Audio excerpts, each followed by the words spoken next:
मला प्रश्न एवढाच विचारायचा आहे की सूर्यवंशीने स्वतःला मारून घेतलं की काय? जस्ट पोस्टमॉर्टमच्या ओपनिंग पेजमध्ये लिहिलेलं आहे multiple injuries resulting into shock. त्या मल्टिपल इंजरीज जिवंत असतील म्हणूनच मल्टिपल इंजरीज लिहिलेल्या आहेत ना. जर पूर्वीच्या जखमा असत्या तर तसं तुम्ही त्यांना ह्याच्यावर आलं असतं पोस्टमॉर्टम मध्ये. पोस्टमॉर्टम रिपोर्ट माझ्याकडे आहे, मी आपल्याला प्रिंट आउट पाठवतो बाहेर. मल्टिपल इंजरीज लिहिलेल्या आहेत. ह्या मल्टिपल इंजरीज झाल्या कुठे? म्हणजे किती फोटो बोलावं एखाद्याने सभागृहाच्या ह्याच्यावर येऊन. सूर्यवंशी त्याचा मृत्यू कसा झाला? एक हुशार माणूस आहे सूर्यवंशी. मुख्यमंत्री साहेबांनी त्याच्या बाबतीत कुठल्याही गांभीर्याने निवेदन केलं नाही. सूर्यवंशीच्या बाबतीत पोलिसांनी ज्या पद्धतीने मारलेत रस्त्यावर लोकांना त्याचे व्हिडिओज आहेत. म्हणजे पोलिसांच्या अॅट्रॉसिटीज आणि पोलिसांना प्रोटेक्ट करण्याचं काम एक मुख्यमंत्री म्हणून त्यांनी केलं. पण 13-12 कोटी लोकांना जे अपेक्षित होतं तो न्याय देण्याचं काम मुख्यमंत्र्यांनी केलं नाही. आजही त्या मृत व्यक्तीवरती आणि सगळ्या परभणीकरांवरती जे न्यायप्रिय परभणीकर आहेत, महाराष्ट्राची जनते यांच्यावर अन्याय झाला. आणि खास करून उत्तम सूर्यवंशीला कुठल्याही प्रकारचा न्याय या सरकारने दिला नाही. सोमनाथ सूर्यवंशीला पोलीस म्हणजे ते मारलं कोणी तर हा प्रश्न उपस्थित झाला. त्यांनी स्वतःनेच पाठीवर मारून घेतलं की काय मल्टिपल इंजरीज करायला? काय म्हणजे काय पद्धत आहे उत्तर द्यायची? आणि आम्हाला अध्यक्ष बोलूही देत नाही. बीडमध्ये शेवटपर्यंत कळलं नाही की वाल्मिक कराडवर गुन्हा काय येणार आहे. तो 302चा आरोपी होणार आहे की नाही, त्याला मकोका लागणार आहे की नाही, कुठल्याही प्रकारचा आम्हाला जॉईनच होऊ दिलं नाही डॉट्सला. म्हणजे वाल्मिक कराड आणि धनंजय मुंडे यांना वाचवण्याचं काम हे सरकार करतंय का? धनंजय मुंडे सरकारमध्ये तुम्ही कसली वाल्मिक कराडची चौकशी करता? आम्ही कोणाबरोबर फोटो असले तरी त्यांना सोडणार नाही. तुमच्याबरोबर फोटो आहेत पण आम्हाला असं माहिती आहे की तुमचा आणि त्याचा काही संबंध नाही. आम्हाला माहिती आहे अजून त्याचे कोणाकोणाबरोबर फोटो आहे, पण आम्हाला हेही माहिती आहे की त्यांचा आणि त्यांचा काही संबंध नाही. पण तुम्हाला असं म्हणायचं का धनंजय मुंडेंचा आणि त्याचा काही संबंध नाही? आता स्पष्टच बोलतो महाराष्ट्राच्या समोर. मुख्यमंत्र्यांना असं म्हणायचं आहे का की धनंजय मुंडे आणि वाल्मिक कराडचा काहीच संबंध नाही? Valmik Karad is a serial killer. विकृत आहे तो, सायकोपॅथ आहे. रामन राघव ज्या मानसिकतेचा होता त्याच मानसिकतेचा वाल्मिक कराड आहे. हे एवढं सगळं बोलून देखील जर तुम्ही गुन्हेगारी वर्तुळाला समर्थन म्हणजे एकीकडे दाखवायचं मी न्यायालयीन चौकशी करतोय, एसआयटी करतोय. एसआयटीचा अधिकारी धनंजय मुंडे समोर तोंड उघडेल काय? मंत्रिमंडळातला आपला सहकारी येतो. आम्ही कोणालाही सोडणार नाही. तुम्ही वाल्मिक कराडला मोकळं सोडून टाकलं, त्याला सांगितलं काय आम्ही 302चा आरोपी करणार आहोत. ज्या खंडणीतनं ही हत्या झाली ती खंडणी मागितलीच आहे वाल्मिक कराडनी. जर वाल्मिक कराड हा मुख्य आरोपी आहे तर त्याला वाचवण्याचं काम कशासाठी? आणि स्वतः मंत्री महोदय ताठ मानेने येऊन जगाला सांगतायत की वाल्मिक कराड माझा खास माणूस आहे. हे आम्ही नाही सांगत ना, टीव्हीवरती स्वतः धनंजय मुंडे येऊन सांगतायत. महाराष्ट्राची आज फसवणूक झाली. अपेक्षा होती की आपल्या 5 वर्षाचा रोडमॅप ठरवत असताना न्यायप्रिय मुख्यमंत्री म्हणून माझं नाव घ्या. मी सगळ्यांना बरोबर घेऊन चालणार आहे, विरोधकांवर अन्याय होऊ देणार नाही. हा विरोधकांचा अन्याय नव्हता. संतेश देशमुखची केस आम्ही सगळे मानवी मूल्यातनं लढत होतो, पण तो आहे बीजेपीचा कार्यकर्ता.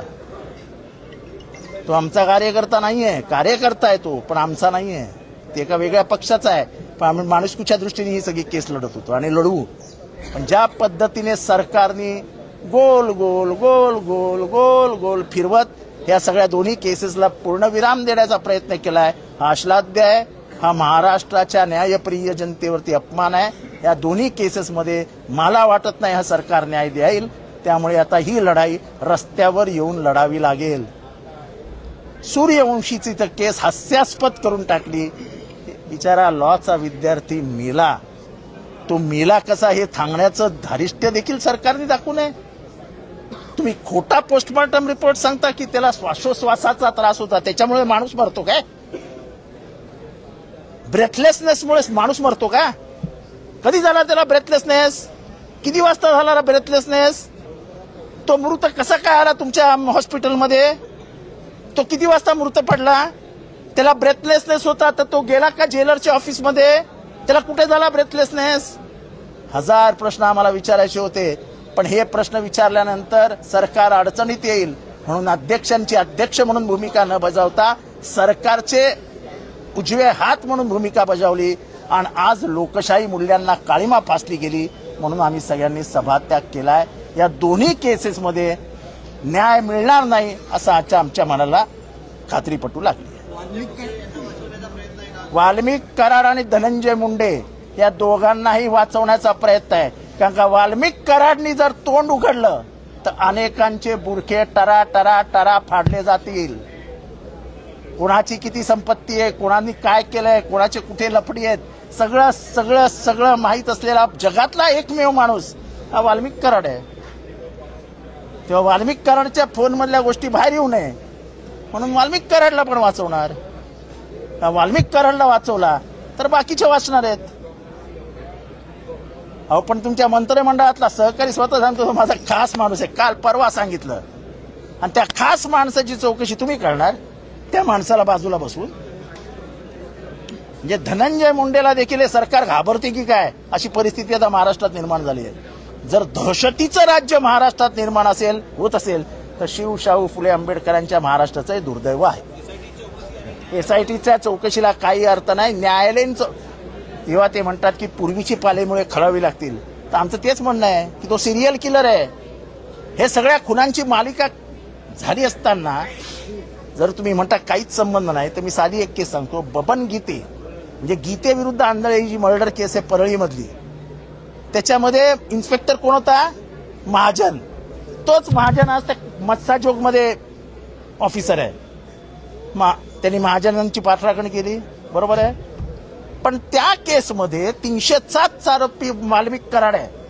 मग वाल्मिक कराडवरती तेव्हा गुन्हा का नाही दाखल, त्याला अटक का नाही केली आजपर्यंत?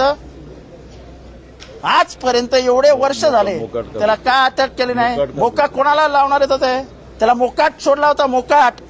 आणि एवढे वर्ष तो मोकाट सोडून फक्त सिरियल किलिंगचं काम करत होता आणि ते कुठेही जातपात आडवी येत नाही.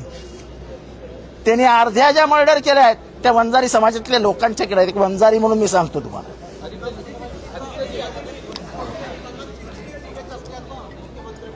असं आहे की मुख्यमंत्र्यांनी काही सांगितलं नाही. तो म्हणाला एमसीआर मधनं आला. आता एमसीआर मधनं आला, मग एमसीआर मध्ये रात्री त्याला मारलं कोणी, पाठीवर इंजुरी झाल्या कुठनं, त्याला श्वासोश्वासाचा त्रास झाला कधी, कुठलंही उत्तर मिळालं नाही. आम्हाला विचारताही आलं नाही. श्वासोश्वासाचा त्रास होतो ना, श्वासोश्वासाचा त्रास झाला आणि माणूस लगेच मिळाला असं तर होत नाही ना. ब्रेथलेसनेस हे डेव्हलपिंग हे असतं, ते डेव्हलप होत जातं. अचानक श्वास कोंडले गेला असं तर होत नाही. इमिजिएट मरत नाही श्वासोश्वासाच्या त्रासानंतर. हे सगळा खोटारडेपणा या सरकारने केलाय.